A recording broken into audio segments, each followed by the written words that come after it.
जे चार्जशीट समोर आले आणि त्यानंतर संतोष देशमुख हत्याकांड प्रकरणातले ते फोटो, त्या शेवटच्या दिवशी नेमकं काय झालं ते व्हिडिओ, ते सगळे समोर आले आणि ते सगळे फोटो सगळे व्हिडिओ समोर आल्यानंतर अक्षरशः सगळेजण चिडून मानवता अक्षरशः डिस्ट्रॅक्ट करण्याचं काम त्या सगळ्या फोटोंनी आणि व्हिडिओनी केलं होतं.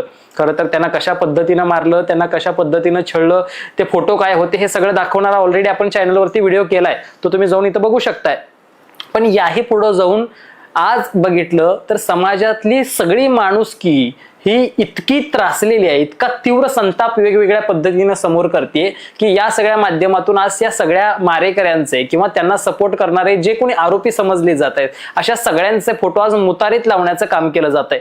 जागोजागी हे फोटो मुतारीत लावले जातात. काही जणांकडून असं म्हटलं गेलं की कारण काही ठिकाणी फोटो सुद्धा दिसले मुतारीमध्ये की प्रशांत कोरटकरांचे सुद्धा फोटो हे मुतारीमध्ये लावलेले दिसले. मग हे पाहिल्यानंतर अनेकांकडून म्हटलं गेलं की संभाजी ब्रिगेडने वगैरे प्रशांत कोरटकरांसह या सगळ्यांचे फोटो लावले वगैरे असतील. परंतु या सगळ्या गोष्टींची आपण पुष्टी करत नाही कारण त्यांच्या ऑफिशियल अकाउंटवरून तर तशी कुठली त्यांनी घोषणा केलेली नाहीये.